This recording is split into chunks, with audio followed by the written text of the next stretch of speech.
Bonjour et bienvenue sur Oma Extraclassa, votre podcast 100% foot polonais. Pour aider le podcast, vous pouvez nous donner une note de 5 étoiles sur les plateformes et vous abonner sur Twitter, Insta ou TikTok afin de ne plus rien rater de nos contenus. Je vous souhaite une bonne écoute.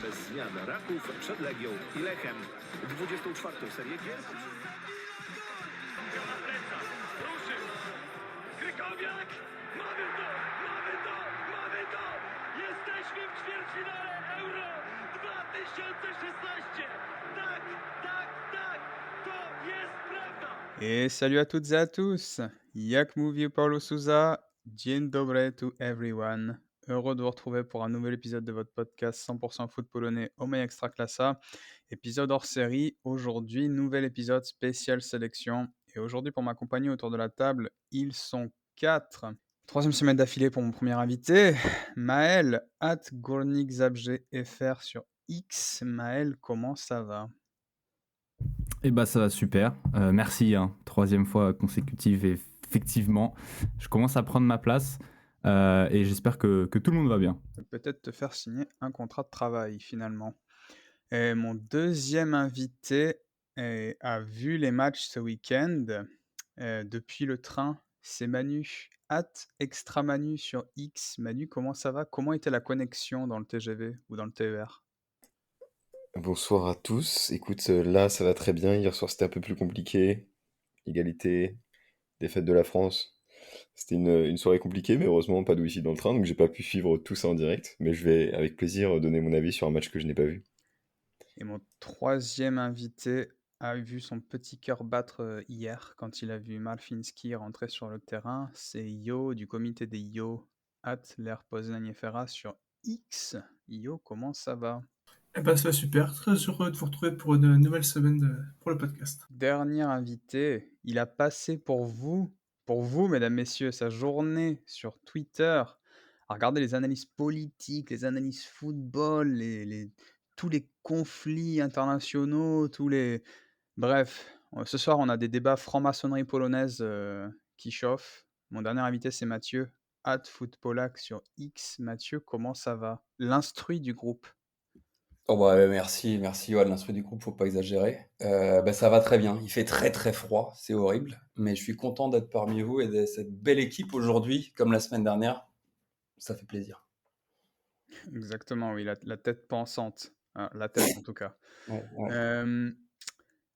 Et voilà, épisode à l'ancienne. Pas de jingle aujourd'hui. Ils nous ont été beaucoup réclamés. Non, pas du tout. Mais on va faire un bel épisode quand même. Et on va démarrer avec un premier débat, parce que vous le savez, c'est très très mal barré pour la Pologne après le match nul d'hier soir, 1-1 face à la Moldavie. Et donc, premier débat, à qui la faute? Je donne la parole à Manu. Manu, à qui la faute? Qui est responsable de la débâcle? Eh ben, belle question, hein, question bien compliquée, avec beaucoup de réponses, je pense. Je pense qu'il faudrait détailler chaque point. On peut déjà donner, entre guillemets, les sujets de débat. À qui la faute? La fédération, les entraîneurs avec leur liste, peut-être, les joueurs, Robert Lewandowski, entre autres, et peut-être aussi un groupe avec des équipes plus en forme que prévu. Voilà, je donne pour moi les fautifs, peut-être, parce qu'en fait, il y en a beaucoup, je pense que c'est quand même un tout. Et c'est compliqué de tirer un grand fautif. Après, c'est peut-être la cible la plus facile, entre guillemets, et peut-être la plus logique, mais on va dire la fédération, qui a donné, qui a créé un environnement absolument pas sain du tout pour toute la sélection, avec tous les changements d'entraîneur, le scandale avec de la prime à la Coupe du Monde, cette histoire de Robert Lewandowski et sa mafia avec les appelés qu'on rappelle, enfin les vieux qu'on rappelle et tout ça, les joueurs sélectionnés, on ne sait pas pourquoi ils sont là, qui méritent pas. Je pense à Bednarek, à Milik, à Krychowiak, même à Skulash sur les derniers, les dernières listes. Après sur les joueurs, on a vu quand même des joueurs qui étaient pas, on a eu pas mal de joueurs qui ont pas fait un bon parcours, enfin match de qualification. Je pense à Cash, que j'ai trouvé assez décevant sur la plupart des matchs. Ligneté, qu'on n'a pas vu beaucoup. Kivior, que je pense qui est encore un peu en dessous par rapport à ce à quoi on doit s'attendre. C'est pas français, pardon. Chesney, qui doit peut-être prendre sa retraite plus vite que prévu. Et ensuite, je pense qu'il faut quand même mentionner aussi le fait que l'Albanie a une équipe vraiment en top forme en ce moment. Enfin, je pense que ça, personne s'y attendait. Bon, la République tchèque, ils nous ont éclaté sur le premier match, mais je pense que voilà, c'était pas une sélection. Enfin, c'est pas une sélection non plus qu'il faut prendre à la légère, je pense, maintenant. Et la Moldavie, je pense que c'est vraiment là, enfin, c'est les défaites c'est vraiment les défaites les plus honteuses pour nous. Et je pense qu'il n'y a pas d'excuse. Je veux dire, ils ont une belle équipe, mais ça reste, comme le disait Mathieu dans un tweet, la 145e au classement UEFA. Donc voilà, à qui la faute à beaucoup de monde. Je pense que, enfin, je vous laisse donner votre avis les autres, parce que je pense que c'est assez compliqué de trouver la faute, et surtout que je ne On suis veut qu'un un petit nom. chroniqueur. À qui la faute? C'est la faute à Johan. Bon, ben, Yo, puisque c'est ta faute, à toi la parole. Qui la faute bah, je pense en premier la sélection, enfin la fédération, pardon, qui n'a pas réagi assez vite en changeant d'entraîneur trop tardivement. Je pense qu'on aurait déjà dû changer après la défaite contre la Moldavie pour passer l'été, que le nouvel sélectionneur puisse bien préparer l'équipe, parce que là en soi il a pas eu beaucoup de temps pour se préparer entre le moment où il a été nommé et le moment où les matchs sont arrivés. Donc je pense que la faute de la fédération. Après, au niveau des joueurs, bah, je sais pas trop, un peu tout le monde, ils ont pas l'air d'être très motivés. Sur le terrain, il y en a deux, trois, mais la plupart, bah, ils sont en plan de sélection, ils sont contents d'être là, mais c'est pas pour autant qu'ils vont se donner à fond pour le pays. Voilà. Mais à qui la faute, je pense, moi, c'est surtout la fédération qui a pas changé de sélectionneur avant la défaite contre la première défaite contre le Moldavie. Et toi, Maël, tu me disais, c'est la faute de Podolski, hein. Bah, à qui d'autre? À qui d'autre? Non, je suis d'accord avec les gars. Je pense que c'est la faute de la sélection. Alors, je sais pas s'ils ont, on va dire, tardé à changer les sélectionneurs, ou si dès le début, en fait, ils n'ont pas pris le bon sélectionneur. On peut quand même noter qu'ils ont fait le choix, justement, de prendre Probieš. Donc déçu, forcément. C'est pas terminé. Tu l'as dit au début, ça va être compliqué, mais c'est pas terminé. Et avec peut-être des retours, surtout au milieu de terrain, peut-être de joueurs donc actuellement blessés, ça peut faire du bien. Mais ouais, je suis assez mitigé. Bon, j'en ai marre là des pisse froids, Mathieu, à qui la faute? Bah, la faute à tout le monde, comme Manu l'a dit, hein. La fédé, les entraîneurs, peut-être des équipes, Manu l'a dit, un peu mieux que prévu. Surtout l'Albanie, hein, on a vu qu'il met des bangers à chaque match. Et beaucoup la faute des joueurs. Enfin, on a parlé de la fédé, on en a parlé énormément de la fédé, etc. Et si la majorité de la faute est sur Koulecha, il y a quand même une partie des joueurs aussi qui est pour moi importante. Je mettrais un petit peu moins les coachs dedans. On Je sais pas veut que des t'en penses. noms. On veut des noms. D'accord, on veut des noms.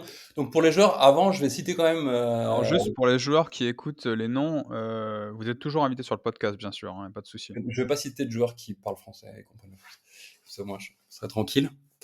Mais Piotr Zielinski, après le match, a dit exactement ceci, après le match contre la Moldavie. Il y avait trop de peur dans notre jeu. Nous ne savons pas de quoi nous avions peur. On se creuse notre trou nous-mêmes. J'ai l'impression que ça fait 5 ans que c'est toujours la même chose, etc. Que c'est toujours les mêmes déclarations, on a peur, machin, et ça s'est vu contre la Moldavie dans les 20 premières minutes, qui étaient absolument terribles, où les mecs étaient tétanisés, etc. Ce qui peut s'expliquer pour des nouveaux joueurs, hein, comme Peda, par exemple, qui vient juste d'arriver, etc., et qui joue habituellement en série C. Mais pour des joueurs comme Zielinski, qui est devenu capitaine, pardon, en l'absence de Lewandowski pour ce match, de faire ce genre de déclaration, ça prouve encore une fois qu'il y a un gros problème, selon moi, dans cette équipe. C'est qu'il y a une énergie, mais qui est absolument négative. Qui est absolument négative. Et la fédération n'aide pas de manière générale avec ça. Mais il y a une énergie absolument négative. Et c'est OK, les entraîneurs. Mais On a eu Souza, on a eu Bjenček, on a eu Souza, on a eu Mirniewicz, on a eu Santos. Maintenant, on a Probieš. Enfin, c'est toujours le même problème mental, en fait. Alors, peut-être qu'un jour, la fédération va se dire, putain, ça serait peut-être une bonne idée de faire un truc où on prend un préparateur mental, où on fait un travail sur l'équipe, et on fait pas que du travail sur le jeu, etc. Peut-être qu'un jour, ça arrivera. Bon, apparemment, c'est pas encore le cas. On vient de perdre contre le 159e mondial au classement FIFA, qui est derrière Singapour et l'Afghanistan. L'Afghanistan, ils jouent même plus de match presque. Donc, bon, bref. Donc bon, avec des joueurs comme Milik, je vais pas parler de Milik parce que je sais que tu aimes beaucoup Milik, Johan, mais qui a fait pour moi 2 matchs absolument déplorables pour un attaquant de sa classe. Parce que moi, je veux bien qu'on me dise Milik, il a fait des trucs de haut but. C'est Vas-y. vrai. Ouais, voilà, exactement. Mais un attaquant qui est passé par l'Ajax, le Napoli, Marseille, la Juventus, actuellement, qui est en sortie banc à la Juventus. T'attends quand même que le mec dans cette équipe, ou t'amènes un peu des jeunes, ou t'amènes des mecs un petit peu avec moins d'expérience, montre justement en gamme, monte en expérience, etc. Montre son expérience en fait. Et globalement, pour moi, à part le fait qu'il fait prendre un carton rouge à un Féringéen sur le premier match, le reste, il manque des occasions. Enfin, ça, tu peux pas le nier. Il manque des occasions absolument terribles. Mais Milik, il a toujours été connu pour ça, hein. Oui, mais voilà, non, mais je suis d'accord, il a toujours été connu pour ça. Mais alors là, le mec, tu sens que dans sa tête, ça va pas. Enfin, il n'y a pas que les pieds qui vont pas là, c'est vraiment la tête. Kenjiora, qui est un mec qui devrait avoir de l'expérience à droite. Bon, le meilleur de la défense, globalement, c'était Peda, un joueur de série C, qui a 20 ans. Enfin, voilà. Je parle pas de Ziyech qui arrive ici parce que Pobiège en a parlé aujourd'hui dans Canal Sportowe. Il a dit je voulais avoir quelqu'un un petit peu plus grand que pour être à côté de Zielinski et pour bien stabiliser le milieu. C'est pour ça que j'ai pas mis Slisch à la base. D'ailleurs, ça a bien fonctionné, vu qu'on a Oui, perdu ça a Corner. vachement bien fonctionné. Ziyech fait 3 cm de moins que Slisch. De plus, pardon, que Slisch. Donc bref, je pense qu'il y a vraiment un gros problème, j'en parlais souvent du côté mental. Les entraîneurs, on trouvera toujours à redire, je pense. De toute façon, Pobiagi va faire ses choix. Dans la hiérarchie des gardiens, pour lui, de toute façon, il dit qu'il faut apporter du sang nouveau, mais pas dans la hiérarchie des gardiens, c'est important. Pour moi, ça fait aucun sens non plus. Il y aura toujours, on discutera toujours des choix des sélectionneurs. Mais tant que la fédération n'aura pas pris en compte le fait que de faire croire à des gens en disant après les matchs, oui, mais ne vous inquiétez pas, c'est toujours possible, on peut toujours se qualifier, c'est pas grave, on va y arriver. En fait, ça apporte rien de bon. Parce qu'au bout d'un moment, il faudrait juste dire, écoutez les gars, on va arrêter toute cette pression, on n'est pas bon en ce moment. C'est comme ça, on est dans un creux de la vague, voilà, basta. Maintenant, l'euro, c'est pas notre objectif, l'objectif c'est la Coupe du Monde, on en avait parlé ensemble avant, de cette chose-là, de dire prenons plutôt la Coupe du Monde que l'euro, mais ils le diront jamais en fait, parce que d'un point de vue financier, de pas aller à l'euro, ce serait vraiment la grosse merde pour la fédération. Et c'est malheureusement quelque chose qui crée aussi chez les joueurs une pression qu'ils ne devraient pas avoir parce qu'ils savent qu'ils jouent mal, ils savent qu'ils sont mauvais, ils savent que ça va pas. Si tu leur enlèves cette pression en disant les gars, l'important c'est qu'on construise un groupe, etc. L'objectif c'est dans 3 ans, c'est dans 2 ans, c'est dans 2 ans et demi, etc. Là maintenant, on s'en fiche. L'important c'est qu'on se refasse plaisir sur le terrain. C'est ça qui est important. Mais ça n'arrivera pas. Donc finalement, voilà, qui est responsable Kulecha, out, Kulecha. On parlera du match après. Je trouve que Zielinski, il a été un petit peu dur avec ses propos d'hier. Est-ce que selon vous, si on avait vu la même attitude qu'on a vue hier lors des matchs précédents, est-ce que la Pologne en serait là aujourd'hui? Perso, je pense pas. Après, pour moi, enfin, après, j'ai l'impression que je suis devenu ultra. On a l'impression que je suis devenu ultra anti-Lewandowski. Mais pour moi, il y a une. Et c'est pas qu'une Genre, je impression. pense qu'il y a. Non, mais en vrai, je l'aime bien, le joueur, mais voilà. Dernièrement, en sélection nationale et tout ça, ça m'a vraiment saoulé. Mais je pense que pour moi, la diff sur les 2 derniers matchs, c'est que l'équipe est beaucoup. Enfin, on sent que les joueurs sont plus libérés. Enfin, moi, c'est l'impression que j'ai, c'est que les joueurs sont plus libérés. Ça joue beaucoup plus en passes courtes. Ça se fait des passes très rapides. Enfin, franchement, moi, bon, du coup, on parlera après du match, mais je trouve qu'on a vu quand même des choses plutôt positives, plutôt prometteuses. Et je me dis que est-ce que c'est pas en l'absence de Lewandowski, tu vois, qui est censé être le mec à qui il faut absolument filer la balle tout le temps, tout le temps, tout le temps, tout le temps. Voilà, moi je pense que si on avait joué comme on a joué hier, enfin si la sélection avait joué comme elle a joué hier, on pourrait être mieux. Enfin, on aurait déjà, c'est sûr qu'on n'aurait pas perdu 3-2 contre la Moldavie. Genre, on se serait pas fait remonter à 2-0, de 2-0, enfin, mener 2-0 à perdre 3-2. Je pense que ça aurait été pas possible avec la mentalité qu'ils avaient là. Enfin, j'espère. Et après, pour moi, l'Albanie, ça reste une équipe là qui était vraiment, qui était peut-être vraiment au-dessus, enfin au-dessus. Non, c'est complètement débile de dire ça, mais qui, je pense, était inatteignable vu la capacité mentale et tout ça de l'équipe actuelle. Même si elle avait été au niveau qu'elle était hier. Mais Et voilà. la dernière fois on avait parlé de la sélection, Io, toi, tu appelais à prendre plus de jeunes et des joueurs qui avaient plus envie de se défoncer pour le maillot et tout ça, en gros, dégager les sénateurs et ramener des joueurs qui ont envie. Et hier, on a quand même vu, enfin hier et contre les Féroé, on a vu beaucoup plus de joueurs, on va dire, moins cotés, puisque je rappelle, les gars avaient 2 ou 3 joueurs sur le terrain, l'air en avait aussi, euh, et il y avait, comment donc, Peda aussi. Euh, qu'est-ce que t'as... Est-ce que finalement, toi, tu trouves ça, entre guillemets, normal, et tu te dis c'est le début d'un nouveau cycle, ou est-ce que tu es quand même déçu, malgré ce à quoi tu appelais la dernière fois et qu'on a vu hier? Déçu, non, c'est sûr que si on fait jouer avec des joueurs avec mon expérience, bah, les matchs c'est plus compliqué. Après, c'est normal, on appelle aussi nous sur le podcast un nouveau cycle. Ce qu'on espère surtout, c'est pas forcément jouer l'Euro, mais surtout être bien à la Coupe du Monde.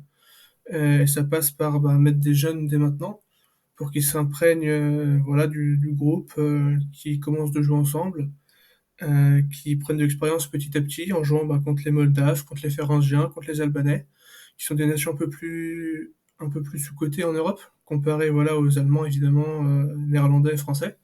Mais il faut passer par ces matchs-là pour se former une expérience niveau international, parce qu'il n'y en a pas beaucoup qui jouent la Coupe d'Europe non plus, il y a pas beaucoup de joueurs qui jouent la Coupe d'Europe, donc évidemment c'est les matchs internationaux qui vont compter pour l'expérience.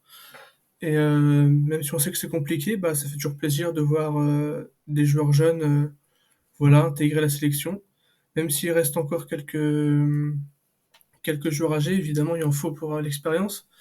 Mais je trouve ça bien quand même d'avoir pas mal de jeunes. Et j'espère que ça va continuer dans ce sens-là.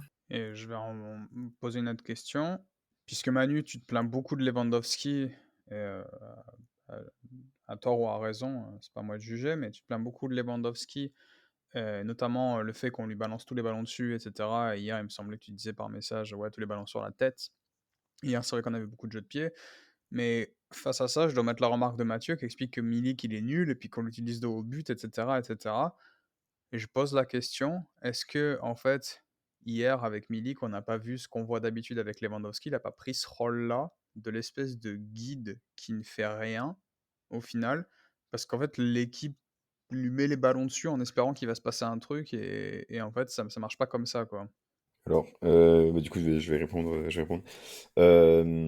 Alors, hier, comme je disais, on a vu beaucoup plus de passes dans le jeu, dans courte et tout ça, mais vraiment dans les phases de transition, tu vois, c'était au milieu de terrain et tout ça. Arrivé au niveau de la surface, on a vu le classique, le classico jeu de la Pologne, tirer des ballons dans la surface. Donc ça, pour le coup, ça n'a pas changé. Et oui, je pense qu'on a un gros problème en attaque. On a des attaquants qui sont vraiment, qui ne performent pas. Peut-être parce qu'on leur demande, bon, déjà parce que Milik est peut-être très mauvais en ce moment, peut-être parce qu'on leur demande de trop jouer avec la tête aussi. Tu vois, Juderski, quand tu lui donnes une occasion de frappe, il la met, quoi. Euh, en fait, on a très peu de tirs. Il y a très peu de tirs francs au but, quoi. C'est énormément de centres qui finissent soit sur une tête ratée, soit sur un ballon dehors ou contré ou je sais pas quoi. Donc là, pour le coup, l'absence de Lewandowski, je sais pas si sur cet aspect-là, sur cet aspect difficulté devant les cages, change quelque chose ou pas. Enfin, je pense que Lewandowski, c'est sûr qu'il est meilleur que les Milik et Zielinski là-dessus. Euh, pour moi, l'absence de Lewandowski, c'est plus sur le côté mental. Tu vois, genre, je pense que Zielinski, je sais pas si vous êtes d'accord, les gars, mais Zielinski me semble un très bon capitaine. Euh, et, euh, et voilà, après, tu sais, Lewandowski, bah, comme je le disais, il a surtout les ballons à lui. Donc, Je pense que c'est sûr qu'on a quand même un gros problème au niveau de la dernière passe, au niveau de la dernière action. À chaque fois, il y a pas encore la bonne mentalité de foncer dans la surface. Et c'est pour ça que j'ai bien aimé Frankowski hier, parce que je l'ai trouvé qu'il aimait bien foncer, enfin, aller le plus proche possible de la surface de réparation et tout ça. Mais voilà. Enfin, ce que j'ai à dire après, Mais du coup, je mais du laisse coup, est-ce les qu'il autres. manquerait pas un réel, enfin un vrai buteur d'équipe? Parce que tu parles de Lewandowski, quasiment on est tous d'accord pour dire qu'il y a un jeu, il y a une équipe avec Lewandowski et une autre sans, ça joue différemment. Euh, pour moi, Lewandowski, c'est un buteur forcément, c'est un top buteur, mais surtout un attaquant qui a besoin que l'équipe joue pour lui. Tu vois, je sais pas si vous êtes d'accord avec moi, mais faut pas compter sur lui pour créer justement ces occasions. Et tu en as parlé Ouais. tout à l'heure, Mhm. Mathieu, de, de, de Milik, il me semble, si je dis pas de bêtises. Mais tu sens que lui, il peut pas le porter ce rôle-là. Déjà, je pense que c'est pas le type également d'attaquant pour. Et puis mentalement, la pression, enfin, j'ai vu juste du coup les actions, enfin, c'est 2 tirs au milieu de la cage, enfin, rien d'exceptionnel. Mais après, du coup, à part Milik, à part Lewandowski, vous mettez qui en attaquant? Buksa, Świderski? Tu vois, moi, j'aurais aimé justement un petit jeune, genre Włodarczyk, qui lui est un attaquant d'équipe, qui lui va venir faire le pressing, qui va revenir peut-être au milieu de terrain pour un petit peu plus se projeter. J'ai qui d'autre en tête? Benedict Chak, je sais pas ce que ça donne. Je crois qu'il fait une grosse saison au début, enfin, en cette saison. Donc, je pense que la Pologne est limitée hein, au niveau d'attaquants. Ouais, il y a des postes comme ça, mais c'est vrai que Benedetchak, t'as raison. Mathieu en avait parlé sur Twitter, puisqu'on a essayé Peda, qui est en troisième série, en Italie. Mais Benedetchak aurait pu, pourquoi pas, euh, emprunter quelques minutes. Et après, au milieu de terrain, pour vous, un Slish, un Djicak, c'est vraiment à ce niveau-là que vous les attendez? En Pour vous, fait, ils sont titulaires? non, Alors, mais c'est Slich, moi je trouve qu'il a fait vraiment d'énormes progrès, hein. Ah, pour le coup. Non, mais je sais pas, je le trouve encore faible hein, pour un niveau européen. Ouais, tu peux dire pareil de. Comment Euh, Sur. Alors, mon avis sur la question, moi personnellement, et Mathieu, tu me diras ce que tu en penses aussi. À un moment donné, les mecs, faut les lancer. C'est-à-dire que si tu. On s'est cassé la tête avec Krychowiak pendant je sais pas combien de temps. Là, grosso modo, si je dis pas de bêtises, en alternative, il y avait Bielik, qui commence à retrouver son niveau, il me semble, en Championship, mais qui, il y a pas encore quelques mois, été blessé, et qui a Bielik qui ne fait pas des super prestats en général avec la Pologne. Je sais que Mathieu, toi, tu y crois toujours, mais moi, des fois, il y a des joueurs hein, qui n'arrivent pas en France. Il y avait Rio Mavuba, par exemple, qui était excellent avec tous les clubs dans lesquels il est passé, et en équipe de France, il n'y arrivait pas. Et c'est le même poste. Il y a Bielik et Mathieu, il y en avait un autre aussi, je l'ai plus en tête. Model. Muller qui est blessé depuis. Ouais. Modèle, il me semble que c'est quand même 2 niveaux au-dessus hein, de Slich, mais ou au moins un niveau au-dessus, on va dire. Mais après, il n'y a pas 10 millions de mecs, et je me dis, il faut les lancer. Slich est sur une pente super ascendante avec les gars, je pense qu'on s'en rend pas compte, mais il fait de plus en plus de choses, moi qui les vois souvent. Donc, pour moi, Slich, j- c'est pour ça qu'hier, quand on a vu la compo et je vous ai envoyé, je vous ai dit, ouais, je ferais pareil, mais je mettrais Slich à la place de Dicek, parce que Slich, il fait plus de choses. C'était le seul petit bémol que j'avais, mais... effectivement, c'est pas des mecs, mais tu mets qui, quoi? Et pour moi, il vaut mieux mettre des mecs en pente ascendante, même s'ils sont peut-être un petit peu moins forts, plutôt que de mettre des mecs sur la pente descendante qui vont rien faire, à l'image d'un Krychowiak ou même Grosicki. Moi, je n'ai pas été fan de son entrée, hein, pour être honnête, hein. Moi, j'ai bien aimé l'entrée de Grosicki, mais juste pour rebondir sur ton truc de ascendant, de joueur descendant et ascendant, je pense que vu l'état de la sélection actuellement, faire jouer des joueurs ascendants, c'est peut-être pas le top parce que tu risques de les cramer mentalement et de les enfin, après c'est bon, si tu veux jouer avec sélection, normalement tu as un mental, tu Ouais, mais vois. Mais tu insuffles l'air frais dans la sélection si tu mets pas des joueurs sur la pente descendante? Si tu prends que des mecs sur la bah, pente descendante. ça a été fait, ça a été fait. Tu peux, genre depuis 2 ans, on a énormément de nouveaux joueurs, tu vois. Zalewski, Kaminski, Skulash, les défenses, je connais jamais. Bon, Donc déjà, il y en a, Tapeda, déjà, il y en a 2 Takivor. sur 3 qui étaient pas là.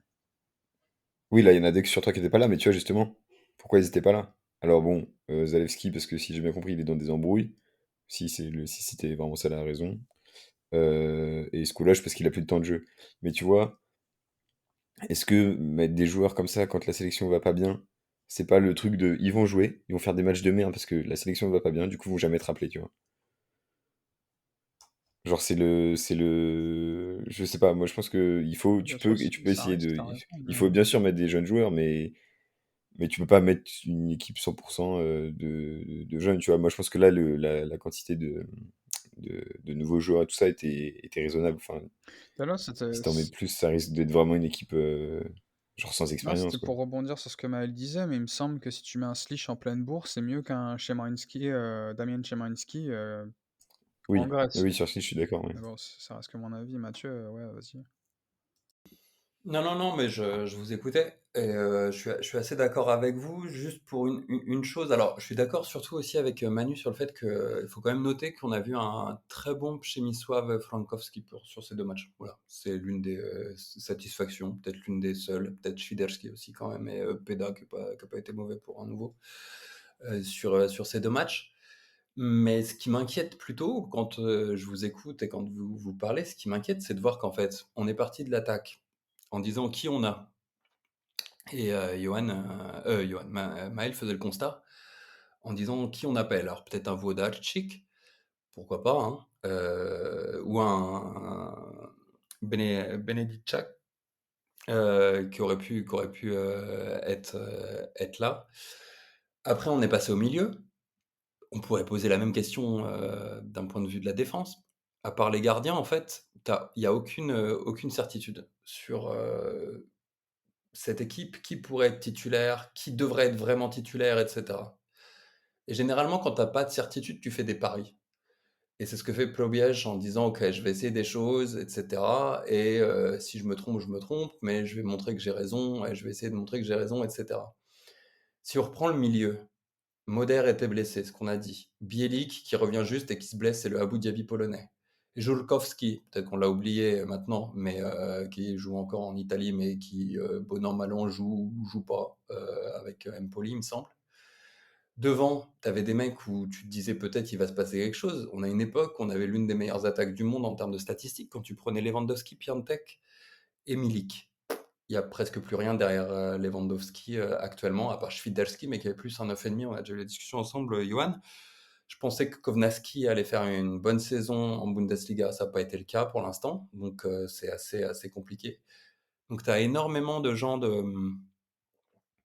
T'as énormément finalement d'espoir et de regret en fait par rapport à des joueurs où on pensait qu'ils allaient faire quelque chose et qu'ils allaient être la relève et qu'ils ne sont pas. Et donc effectivement, quand tu enlèves des mecs comme Krychowiak, qui a été une perte de temps finalement de laisser Krychowiak au milieu, parce que tu peux rien construire, on l'a rappelé, on l'a appelé tout le temps, il y a Glick aussi est personne qui vient. resté trop longtemps. Qui? Glick aussi est resté trop Oui, longtemps derrière. Il a Glick poussé aussi tellement de défenseurs.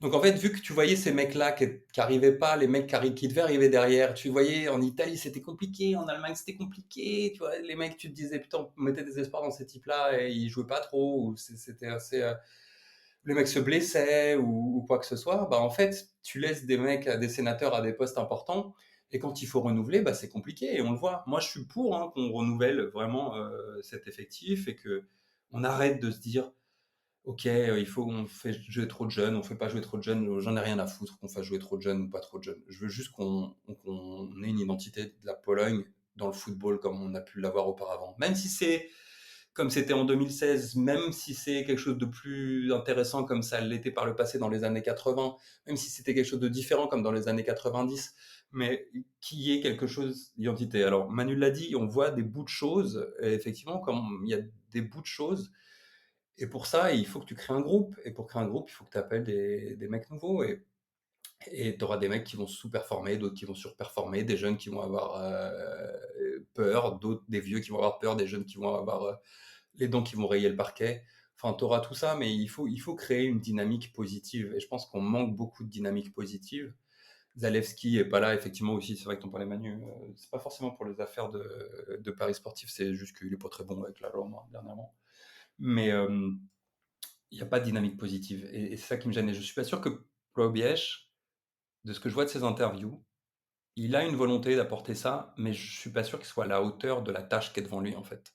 On lui demande de reconstruire une tour de Babel, ce qui est déjà impossible, mais il a même pas d'outils intéressants dans ses mains et je sais pas si son expérience lui permettra d'avoir des outils. Faudra voir ce qui se passe, mais j'aime pas le fait d'être dans un espèce de à moitié-moitié. On est mi-chaud, mi-froid, on est là, on rapporte des joueurs, on dit on essaye des choses, etc. Soit on dit on arrête et on fait quelque chose, on repart de zéro, on fait des choses nouvelles et on se dit ok. Soit on dit bon, on fait un petit mix, on sait jamais parce qu'on a besoin d'expérience. Moi, j'en ai rien à foutre de l'expérience face aux îles Féroé, à l'Albanie, à Singapour, à Puerto Rico, à Malte ou je sais pas qui. Enfin, Il nous balance sa connaissance de la géographie en pleine face. Non, non, non, non, mais non, pas ça du tout. Mais voilà, j'arrête là parce que je vais pas partir, mais on n'a plus de colère, je pense maintenant. De toute façon, on est juste dans l'acceptation de la chose. Ah oui, Non, mais ça ouais. tombe bien parce que comme ça, on va pouvoir passer sur le deuxième débat, je pense, qui... Je Ouais, peux vas-y. juste un dernier truc pour dire que je suis bah oui totalement d'accord avec toi Mathieu sur l'histoire de dynamique de groupe et je sais pas si quelqu'un a le chiffre, je pense pas, mais le nombre de nouveaux appelés depuis enfin pas la Coupe du Monde, même depuis putain, Sousa. Genre, on a vu tellement de joueurs appelés pour la première fois qu'on n'a pas revu après. Et je pense que, ouais, effectivement, il y a un gros problème de trouver. En fait, à chaque fois, tu as des joueurs qui jouent mal et du coup, ils sont pas rappelés parce qu'ils ont fait 2 matchs nuls. Et du coup, c'est sûr que derrière, c'est hyper compliqué. Tu vois, là, moi, j'espère que la prochaine ligue de Pobiex, bah, ça sera la même, ou peut-être avec Lewandowski en plus, évidemment. Et ça, je pense que c'est vraiment là où il faut. C'est là où on peut. C'est vrai que c'est là où ça peut partir en Je amélioration. suis d'accord. Je te laisse passer. Faire une Deschamps, Je te laisse quoi. passer. Une Deschamps polonaise. Exactement. Ouais, exactement. Mm. Je te laisse passer à tout sujet suivant, Ivan. Du coup, on va passer au deuxième débat, plus focus sur le match, mais ça va continuer dans la lignée de ce qu'on a fait là, même on a un petit peu débordé en fait. Le match d'hier est-il encourageant et ou désespérant, pardon? Et je vais du coup poser la question directe à Io, puisque je te repose la question, mais un peu différemment. Moi, j'estime qu'on a vu ce que toi tu appelais de tes vœux durant le dernier podcast. C'est-à-dire plus de joueurs d'extraclassa, etc. Je vais pas la refaire, hein. Plus de joueurs qui ont envie. Malgré ça, on a vu un match que la Pologne aurait dû gagner, on va pas se mentir quand même. Attention, la Pologne aurait dû gagner hier, ils ont 15 occasions à 1. Bon voilà, c'est la vie des fois. Est-ce que pour toi c'est encourageant ou est-ce qu'au contraire tu es désespéré, tu te dis putain, si celui-là on le gagne pas, là, on va plus rien gagner quoi. Euh, Bonne question. Ouais, la stat est quand même assez frappante quoi. Quand on parle, bah voilà, il manque des attaquants, on n'arrive pas à marquer, bah là ça se ressent bien quoi. Comme écrit Manu dans le chat, 21 tirs, 7 cadrés, un seul but. Puis la Moldavie, ça doit être quasiment un ou deux tirs, un cadré, un but quoi. Donc à ce niveau-là, c'est sûr qu'il y a un gros problème. Euh, Après, désespérant, bon, on a quand même vu des bonnes choses. Je pense qu'il faut juste que les mecs arrivent à se remettre la tête à l'endroit. Et puis après, ça va se lancer, quoi. Faut juste qu'ils aient un déclic collectif. Mais de ce qu'on a vu de ces deux matchs, j'ai trouvé qu'ils ont quand même mieux joué que les fois d'avant. Les jeunes ont un peu plus envie que les cadres qui étaient là avant. Qu'on avait peut-être voilà, un peu fait le tour de la sélection et que bon, ils étaient encore appelés, ils étaient contents, ils venaient. Mais voir des jeunes qui ont envie, c'est bien. Et de ce qu'on a vu des deux matchs, bah, j'ai trouvé qu'ils sont quand même mieux joués voilà, qu'avant. Donc là-dessus, c'est encourageant. Il faut juste qu'ils trouvent le déclic. Et puis je pense que ça le fera. Mais faut continuer que Plobiech appelle, comme on vient de le faire, qu'appelle les mêmes joueurs pour que le groupe se forme, qui joue de plus en plus ensemble. Et puis à un moment, ça va. Mais il faut juste que voilà, le déclic se fasse. Et toi Mathieu qui a fait tes gnocchis pour ne pour trahir un petit peu les quelques indiscrétions. Toi qui as cuisiné des gnocchis hier devant le match, est-ce que tes gnocchis étaient suffisamment salés ou non? Ouais, non, La question méta. c'était une bosse tomate, donc c'était plutôt sucré. Mais est-ce qu'ils ont été salés par le match? Pas trop. Enfin, j'avais pas d'attente particulière face à la Moldavie. Alors, j'ai été déçu quand j'ai vu que la Moldavie avait ouvert le score, comme tout le monde, je pense. Mais comme l'a dit Manu aussi un petit peu auparavant, il y a eu des actions, et comme tu l'as dit aussi, on aurait dû gagner ce match. Enfin, en termes de tirs, je crois qu'on est à plus de 20 tirs, non? Ou quelque chose comme ça. La Moldavie fait 4 tirs, un cadré, un but. Voilà. On n'est pas parti non plus sur le débat sur Chesney, mais on aurait pu en parler. Mais il y a des joueurs aussi, tu vois, qui arrivent dans la sélection. Un mec comme Cash qui fait un très bon début de saison à Aston Villa. Enfin, on l'a vu faire quelques trucs intéressants, mais sinon, c'était pas terrible. Szymanski qui a fait un match plutôt très intéressant contre les Féroé. On l'a pas trop vu non plus face à la Moldavie. Milik, je vais pas y C'est revenir. incroyable comme on n'a pas vu le même match tous. Ah ouais? C'est moi qui en ai vu un différent de vous, c'est incroyable. Je sais Ouais. pas comment j'ai fait. Non, mais en fait, je trouve que c'était intéressant, mais cette équipe, elle manque de caractère, en fait. Pour moi, c'est ça le point, c'est que ça manque de caractère. Devant le but, ça tricote, on dirait le Corona Kielce. Enfin, c'est ça qui est gênant. Et comme le disait Maël, est-ce qu'il manque, là, Lewandowski va revenir, mais est-ce qu'il manque pas ce buteur, justement, qui est là?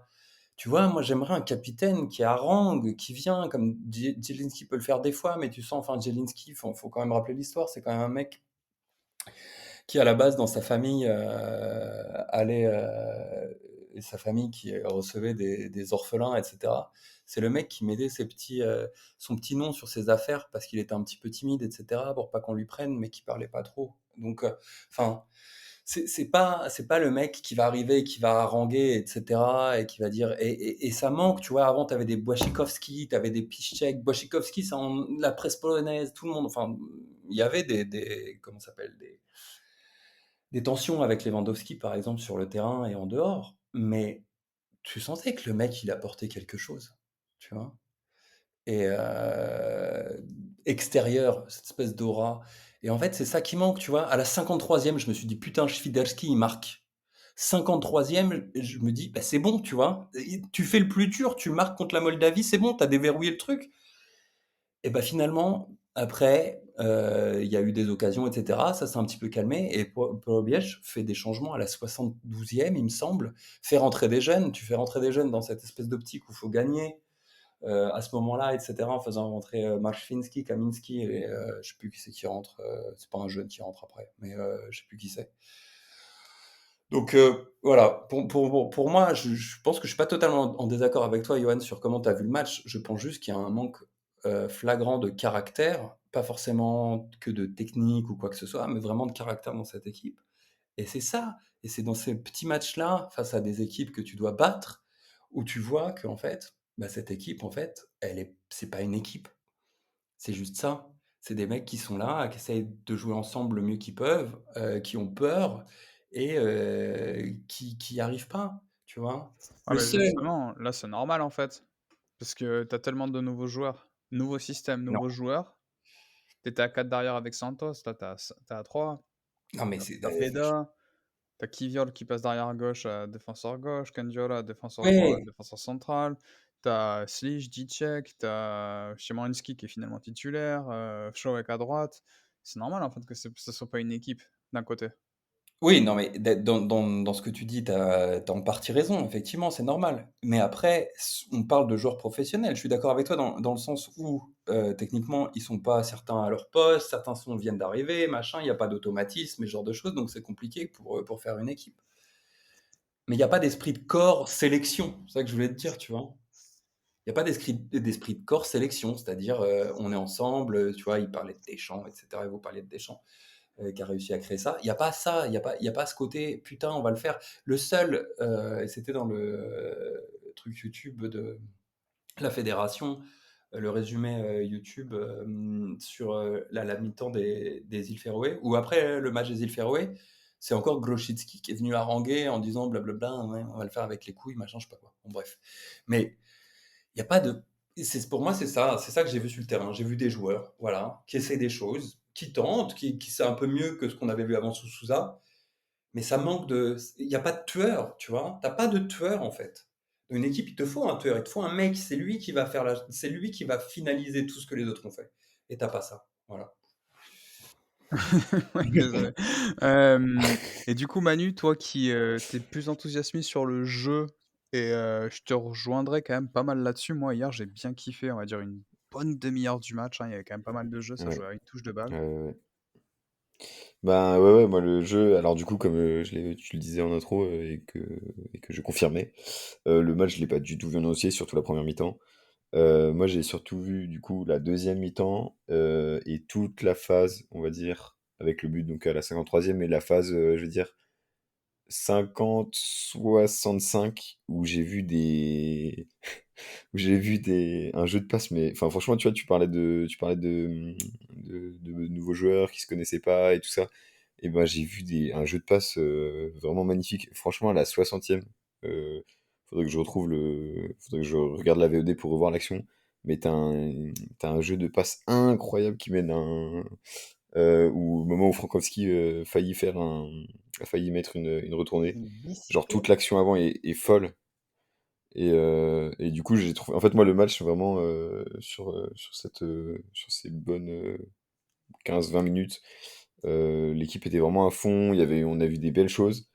Mais par contre, en fait, je rejoins Mathieu sur le truc que tu disais, Mathieu, au tout début du podcast, sur le fait qu'on sent qu'ils sont pas du tout. Ils étaient un peu tétanisés, parce que j'ai regardé quand même, je pense, les 15 premières minutes. Et en fait, je pense qu'il y a tellement un manque de confiance dans la défense. Et ça fait que derrière, en fait, il y a tellement de fois où le ballon il arrive dans la surface polonaise et en fait, au lieu de relancer proprement, de faire des contres, parce que je pense que c'est là aussi où on est mauvais, c'est sur les phases arrêtées où il faut rentrer dans la surface, c'est là où on commence à jouer comme des cassos, à faire des centres de merde. Je pense que là où on doit tirer nos avantages et tout ça, là on doit tenter de mettre les buts et là je pense qu'on a le plus la capacité sur des grosses phases de contre plutôt rapides, surtout contre la Moldavie. Enfin, je veux dire les joueurs, je veux dire il y a aucun hors-jeu et tout ça. Enfin, c'est quand même fou. On n'a fait aucun hors-jeu, c'est-à-dire le nombre de comptes, quoi. Et, et du coup, pardon, je me suis perdu. Et oui, en fait, à chaque fois que le ballon arrivait en défense, comme depuis le début des qualifications et comme depuis 3 ans en Pologne, c'est caca culotte, ça tabasse le ballon le plus vite possible à l'autre bout de la surface, enfin à l'autre bout du terrain. Et je pense que là-dessus, pour moi, c'est le gros point négatif que je retiens de ce match. C'est encore ce côté euh, vraiment aucune confiance en défense. Mais je reste quand même sur un bon match. Enfin, je trouve qu'on a fait un bon match. Et oui, c'est quand même, on mérite large de gagner. Mais bon, voilà, il nous manque ce 9 et on en a déjà parlé avant. Voilà. Je sais pas ce que t'en penses. Est-ce qu'on est d'accord une fois pour une fois, Yoann? Ah ouais, mais je te suis sur vraiment quand t'as parlé. Ouais, comme j'ai dit là en intro tout à l'heure pour te demander, moi j'ai vu, ouais, je dirais de la 35e jusqu'à la 65e, donc ouais, 30, ouais, 30 très bonnes minutes, quoi. J'ai pas tremblé une seule seconde. Alors c'est rigolo parce que si vous vous rappelez le match aller en Moldavie où la Pologne perd 3-2, j'avais revu le match après, je sais plus pourquoi. Peut-être que c'était parce que, ouais, parce que je prenais l'avion et j'avais revu le match le lendemain et je savais le score et je vous avais dit, mais même pendant le match, j'ai pas compris comment ils l'ont perdu en fait. Je me suis dit, bon, ben ça va arriver maintenant et non, ça n'arrivait pas, etc., etc. Et cetera. Et hier, je vous ai envoyé le message, je vous ai dit, ouais, la Pologne doit gagner, c'est sûr, il n'y a pas de souci et tout. Et, en fait, j'ai confiant quoi, même jusqu'à 5 minutes de la fin, je me suis dit: «Ouais, Buxa va mettre une tête et tout machin, c'est pas possible, il y a tellement d'occasions, ils vont le faire les gars». Et puis, bah, non.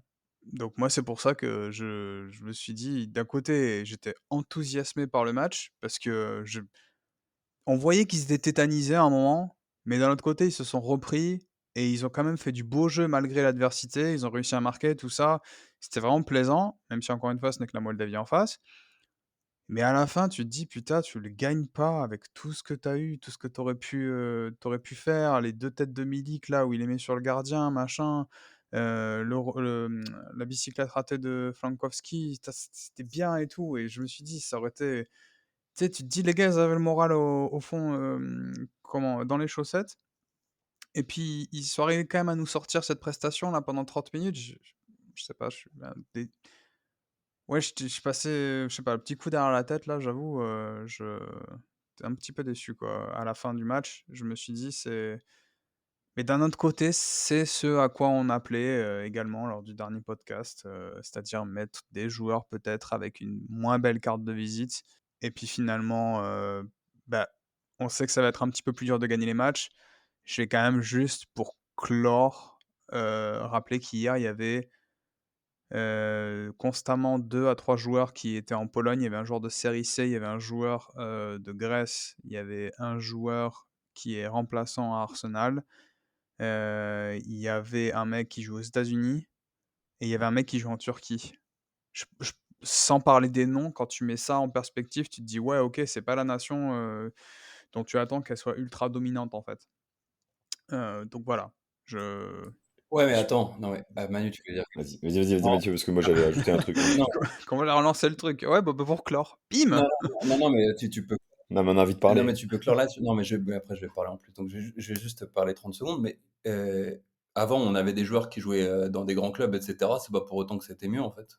Ah ouais, je suis tout à fait d'accord avec ça, ouais. Ah, Ah, je me suis d'accord. peut-être mal fait comprendre alors. Non, parce que le, J'étais un même petit peu dans... déçu à la fin du match, Ah, mais d'accord. pendant, j'étais quand même, content du truc, quoi. Ah, d'accord, ok, ok. Non, non, non, parce que tu disais, oui, les joueurs, après, les name dropping, parce que tu vois, lui, il joue à Spal ou je sais pas quoi, machin, lui, il joue Ouais, à c'est ça, mais là, justement, avec des joueurs qui viennent de championnats moins forts, on peut pas non Mhm. plus s'attendre à surdominer les matchs.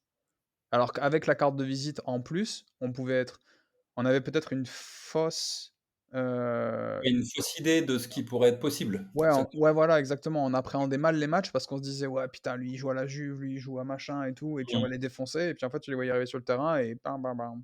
Mm. Alors que là, bah, on savait que ça allait être dur et puis, bah, ça a été dur, hein. C'est toujours très dur. Ouais. Ah, ah. En parlant de dur, Manu, tu voulais dire quoi? Non, non, t'inquiète, c'est bon. Enfin, je voulais juste dire que j'avais été très, très, très déçu de l'entrée de Marchinski, mais en vrai, Ah, moi pas aussi. Ça, pour le coup, ouais. Dans les moins, il y a ouais, tu raison, ouais. Déçu. Mais surtout comment il surdomine, le championnat polonais en ce moment, ouais. Mais ça peut pas être toujours parfait, donc il faut accepter que peut-être le mec pour ses premières sélections, il va pas être au top. C'est comme ça. Marchinski qui va jouer avec les U21 là, direct. Je sais pas si vous l'avez vu ça. Ah ouais? Eh ouais, il enchaîne. Sélection A, sélection U21. Boum. Eh beh, Voilà, petite anecdote. voilà, Information. il ira jouer avec Zalewski qui est en sélection U21 également. Du coup, Mathieu, je vais te donner la parole puisque tu veux dénoncer, le complot de la franc-maçonnerie, du parti politique qui accordait de l'argent pour le Clairefontaine polonais, c'est ça? Ou j'ai rien compris? Non, non, non, non. Alors attendez, non, non. Mais j'ai pas un petit jingle TVOP? Je Non, te dis, il y a pas de jingle cette émission, arrête de mettre la tête sous l'eau là! j'ai pas de jingle TVOP. Non, non, je voulais parler un peu de politique et de football. Alors si ça vous intéresse pas la politique dans le sport, vous pouvez soit pas écouter ce bout de podcast, soit passer plus loin. Voilà. Mais je voulais parler un petit peu du nouveau Clairefontaine polonais qui a été annoncé juste avant au début du rassemblement. Alors, le Clairefontaine polonais, 400 millions de zloty de budget, début des travaux avril 2024, fin des travaux normalement 2027. Alors, on parle de Clairefontaine polonais parce qu'il y aura c'est des beaux mots, hein, c'est le Centre national de recherche, d'entraînement et de formation du football polonais qui sera à Haute-Wosk de mémoire. C'est le sud-est de Varsovie. Il y a des très jolis hôtels avec des très jolis spas si ça vous intéresse, avec 8 terrains, dont un couvert, des hôtels en plus, un Et centre. j'aurai un appart là-bas. C'est vrai. Tu auras un appart pour parler tactique, parce Eh que c'est oui, la formation des entraîneurs aussi. eh oui, et c'est moi qui l'a fait d'ailleurs. Ça peut expliquer le marasme dans lequel est la Pologne actuellement, du coup. Johan et Bielsa ensemble, On ça- a hâte. ouais, moi j'ai très hâte. Les gens du chat ont hâte aussi. et des bâtiments administratifs, tout genre de choses, etc. Et un petit centre de soins pour les joueurs, pour les équipes masculines et les équipes féminines, mais toutes les équipes, hein, c'est-à-dire toutes les équipes de jeunes jusqu'au A pour les deux. Alors, ça m'a intéressé parce qu'on parle de 400 millions de zloty de budget et on dit enfin le Clairefontaine polonais arrive, finalement, après tout ce temps, parce que c'est vrai que c'est quand même techniquement une nation, et Boniek le disait souvent, on a de l'argent, etc., la fédération.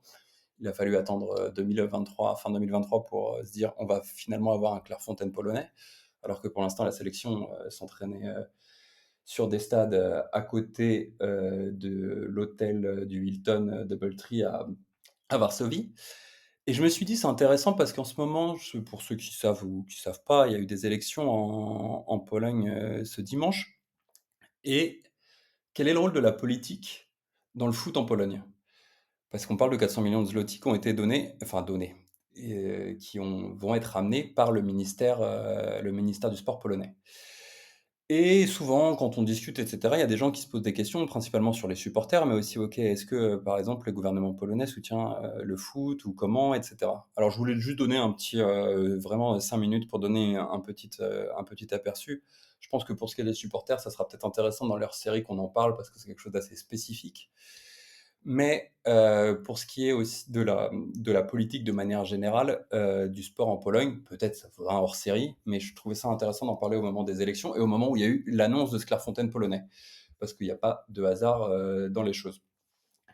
Globalement, dans les supporters, ce qui est intéressant de voir, c'est que les supporters dans le football polonais ne représentent pas globalement l'opinion polonaise. Alors, il y a eu un sondage en 2019 lors des précédentes élections avec pour qui les supporters, donc les gens qui vont souvent et très souvent au stade, voteraient. Et le premier parti qui est arrivé en tête à 47%, c'est Confederacja, donc le parti libertarien nationaliste à la droite du PiS, puis le PiS, donc qui est le parti un peu plus, le parti qu'on va dire de droite conservatrice, patriote, sociale, comme on veut la nommer, qui arrivait derrière entre 23 et 24%, il me semble, et derrière le PO, ou KO maintenant, qui est le centre droit, ancien conservateur devenu libéral, etc., avec seulement 7%. Donc c'est-à-dire qu'on a vraiment un paradigme chez les supporters qui est vraiment beaucoup plus à droite dans les tribunes que l'est vraiment la Pologne. Et c'est une image peut-être que les gens n'ont pas et pensent vraiment que la Pologne est un pays très à droite. Effectivement, c'est un pays qui est plutôt à droite, parce que même le PO ou KO, comme vous voulez, ça va plutôt vers du centre droit jusque centre gauche si on veut. Le KO et le PiS sont, il me semble, aux commandes depuis depuis plus de 20 ans maintenant à peu près. Donc, c'est d'eux qu'on va parler et comment finalement la politique influe sur le sportif, parce que le sport est politique et pas seulement en Pologne. Petit exemple, par exemple, j'ai parlé du nouveau Clairefontaine polonais. Ce qui est intéressant, c'est de voir les déclarations du gouvernement actuel, le gouvernement PiS, et notamment de Kaczynski. Kaczynski, avant la Coupe du Monde 2022, disait je préférerais une Pologne où Lewandowski joue pour le Legia Warszawa, mais pour l'instant, c'est pas possible, mais nous devons vraiment lutter pour y parvenir, etc. Donc lutter, c'est-à-dire mettre de l'argent, etc. Et effectivement, le PiS, dans les dernières années, sur les deux mandatures qu'il a eues, pardon, a mis énormément d'argent dans tout ce qui est les contrats privés-publics des clubs. Petit exemple, les 40 millions de zloty pour le nouveau stade du Raków Częstochowa, par exemple. C'est un exemple. Tous les autres stades qui ont été construits entre-temps, entre les municipalités et le gouvernement, plus le privé, l'entité club, de l'argent a été mis. Il y a eu aussi, par exemple, la remise et la finition des travaux du stadion Śląski en 2015. Au moment où le PiS arrive au pouvoir, c'est eux qui remettent sur le tapis le stadion Śląski, qui avait été un projet abandonné par le PO avant, dans les années juste avant 2000, on va dire entre 2008 et 2014. Et tout ça, en fait, c'est quelque chose d'important. C'est-à-dire que le sport est aussi un soft power. On va avoir aussi, par exemple, Morawiecki, qui est l'actuel premier ministre polonais, qui va, en 2019, alors vous souvenez peut-être, vous qui suivez le foot polonais, peut-être les gens qui écoutent ne le savent pas, mais dire aller à Białystok et dire on essaie de réaliser des projets qui étaient le projet d'amélioration du centre d'entraînement de Białystok pour que les jeunes footballeurs n'aient pas à penser à une carrière à Manchester, à Barcelone ou à Madrid, mais pour que leur rêve soit de jouer à Białystok. Et ça, je trouvais ça très beau comme phrase. Et donc, c'est vraiment cette idée politique de se dire, on fait aussi partie intégrante de faire plaisir à notre électorat, ce qui est normal, c'est la politique, mais on utilise aussi le sport pour donner un certain message, et le PIS l'a très bien fait pendant ces années. Il y avait une question, je crois, sur Twitter qui parlait, est-ce que le PIS a utilisé le sport, par exemple? Oui. Est-ce que ça a été de la manière que peut le faire Orban, par exemple? Non. C'est-à-dire que le PIS ne finance pas de club, il finance des centres d'entraînement, etc. Ils ont essayé aussi, par exemple, avec la sélection, d'avoir un peu la main mise. On se souvient de l'affaire des primes, etc., qu'il y a eu pendant la Coupe du Monde, où les joueurs ont directement parlé au Premier ministre pour ce qui était des primes, et ne sont même pas passés par le président de la fédération. Donc il y a eu ces petites interférences, mais on est très loin des interférences qu'on peut avoir, par exemple, en Russie, en Hongrie, etc. Et juste avant l'élection, fait intéressant par exemple, parce qu'on parlait du football, mais Kaczynski va à Lublin et va voir les supporters du Jougel et dit voilà, nous, ce qu'on propose, si vous nous donnez la mandature prochainement, c'est de vous construire un nouveau stade de Jougel pour 8 millions de zloty. Voilà. Donc en fait, c'est vraiment l'utilisation quand même du sport. Mais sachant qu'avec les élections, il y aura peut-être ou certainement un changement de gouvernement, on peut se dire, ok, très bien, donc le PIS l'a utilisé de cette manière, est-ce que ça va changer avec le PO? Il faut rappeler que le PO, qui est un parti, encore une fois, de centre droit globalement, et de centre, et de centriste, le parti de Donald Tusk, qui a fait l'organisation de l'Euro 2012, avec la construction de tous ces stades, etc., qui a continué la poursuite des travaux sur les infrastructures et les infrastructures sportives, pardon, après cette période et aussi avant, qui avait fait un énorme projet qui était son projet phare, etc., du projet Orlik, tous les petits stades qu'on peut voir, les stades un petit peu multisports qu'on peut voir en Pologne, dans tous les villages, etc., dans 2/3 des communes, il me semble maintenant en Pologne, qui coûtait 1 milliard de zloty entre 2008 et 2013. Et donc, avec une volonté de la modernisation de ces petits stades aussi, et ce qui était dans leur campagne électorale cette année. Donc en fait, finalement, est-ce que le PIS a utilisé le football? Oui. Est-ce que le PO a utilisé le football? Oui. Est-ce que la politique utilise le football de manière générale? Ou est-ce que la politique arrive dans les stades? Oui. C'est-à-dire que le sport est politique. Est-ce que cela va changer si c'est la droite, la gauche, même s'il n'y a pas vraiment de gauche à part Lewica en Pologne, mais est-ce que si c'est un tel ou un tel, ça va pas changer grand-chose parce que le sport, et le football en particulier, a quand même cette particularité d'être l'un des sports les plus regardés, l'un des sports où il y a le plus d'argent, l'un des sports qui gère non seulement le côté sportif, mais aussi économique, financier, infrastructurel, tout ce qui est le real estate aussi qui est à côté, etc. Et donc, en fait, d'un point de vue politique, le sport est important et restera important, qu'importe le gouvernement. Mais effectivement, c'est des choses qu'on peut voir de toute façon dans tous les pays, quand on voit ce qui se passe avec l'Arabie Saoudite pour la Coupe du Monde, quand on peut voir même en France, quand Emmanuel Macron va voir les joueurs, on va dire on va financer ce genre de choses, etc. Enfin, c'est des choses qui se passent partout. Et aussi en Pologne, voilà, je voulais juste faire un petit point là-dessus, parce qu'il y avait quelques questions et que des gens disaient peut-être que oui, les choses peuvent changer, etc. Selon mon point de vue, le sport et le football est tellement politique que les choses ne changeront pas. Et il y avait des questions sur le fait que, est-ce que des joueurs, par exemple, montrent beaucoup leur appartenance politique? Alors, il y en a très peu. Il y en a quelques-uns qui ont été candidats pour le PO, quelques-uns qui ont été candidats pour le PIS d'anciens joueurs, et des joueurs comme Lewandowski qui soutient le PO, mais c'est généralement des choses qu'on garde pour soi, comme c'est le cas partout à peu près pour les joueurs, voilà, dans tous les autres pays. Voilà, c'était mon petit point politique et foot. Merci Mathieu. Je voudrais quand même que les gens sachent une nouvelle fois ta performance, parce qu'on a les 2 énergumènes là qui se sont amusés à pourrir le chat. Et donc, si vous avez aimé cette partie du podcast, dites-le à Mathieu. Non, On on va a des- lancer le hashtag FreeFootPolak. Hashtag on t'aime, Mathieu. Bravo, Johan, c'est pas professionnel ce que t'as fait. j'ai jamais prétendu être professionnel. Moi, je fais ça pour le plaisir, la passion et les centaines de milliers de zlotés que je gagne chaque mois grâce à vous.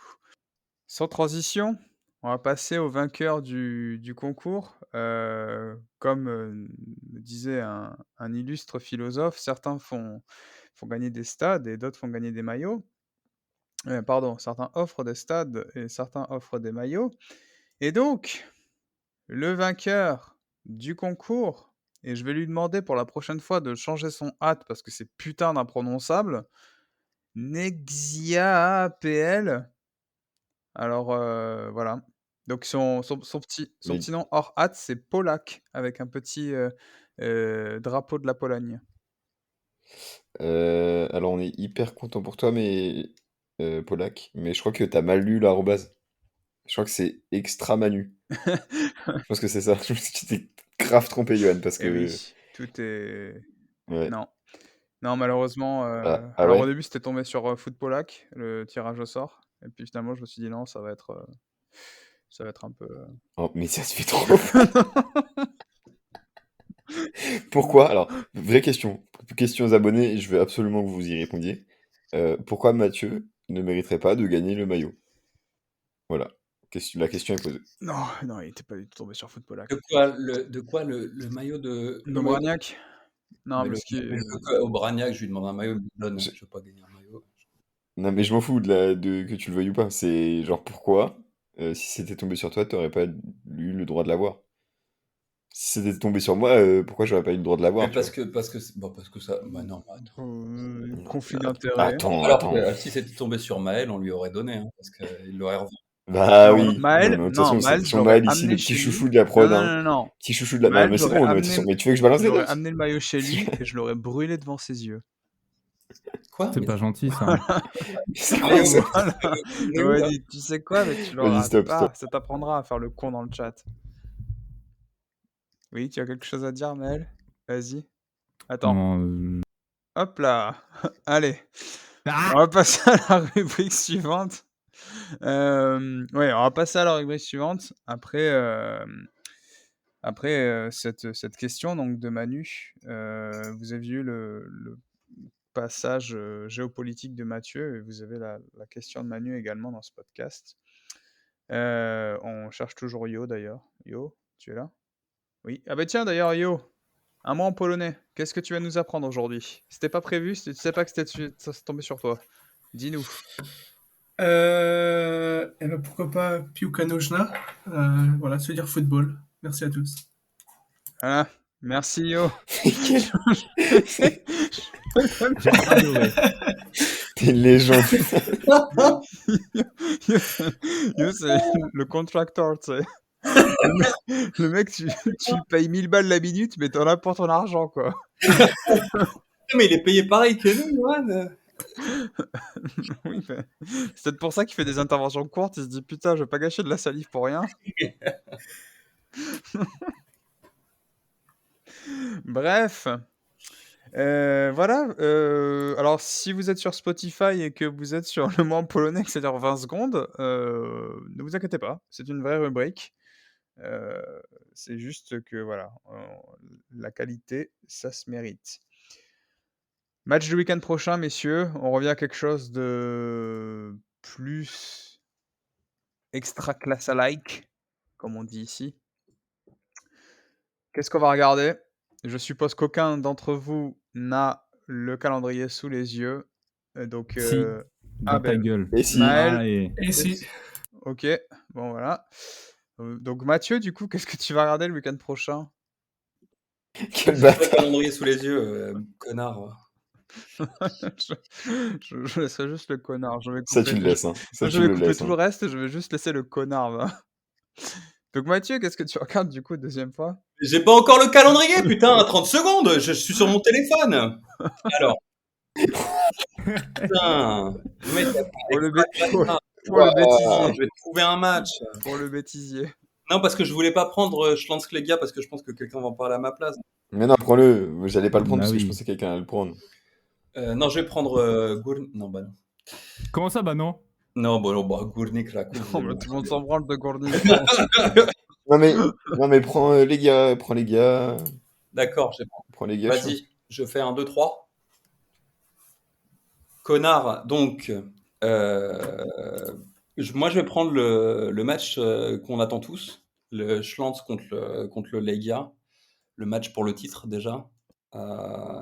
C'est quand? C'est le samedi à 17h30.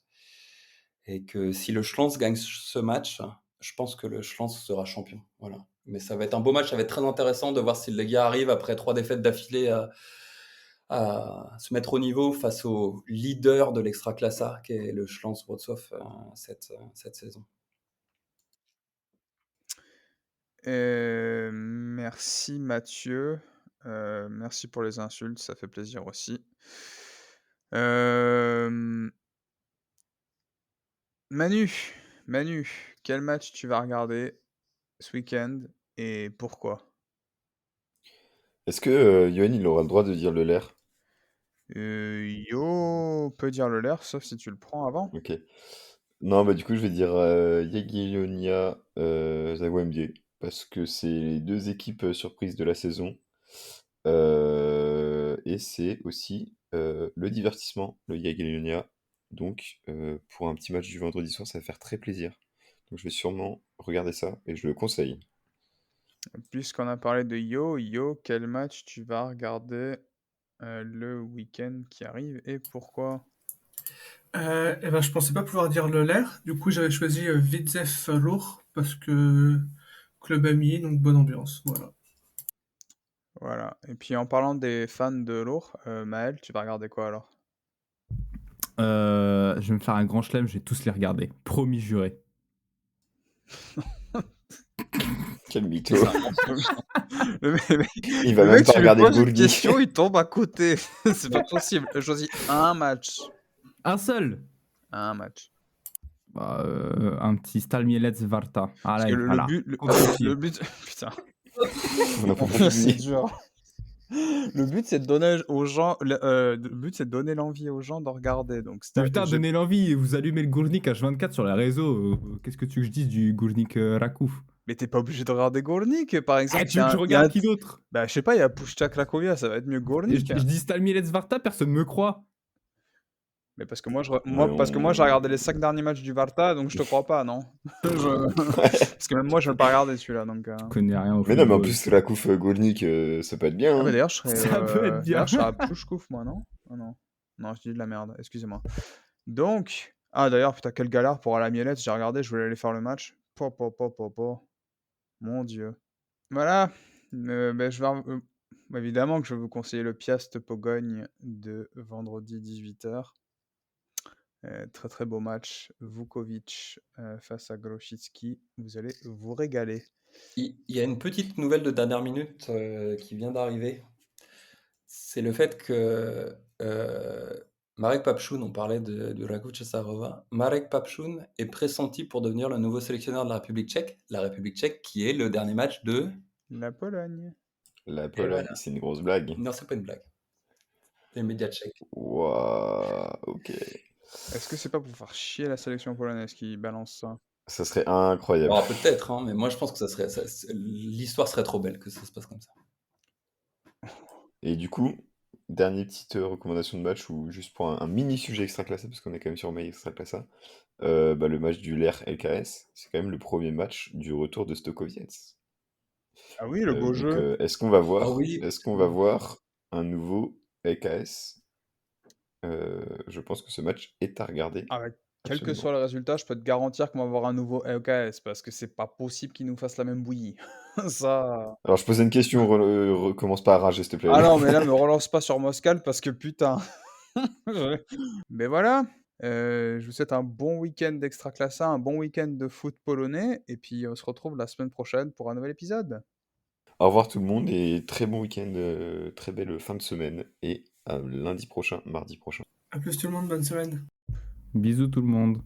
À la semaine prochaine avec un quadruplé de poules. Bez zmian Raków przed Legią i Lechem. 24. serię gier. Krykowiak! Mamy to! Mamy to! Mamy to! Jesteśmy w ćwierćfinale Euro 2016! Tak! Tak!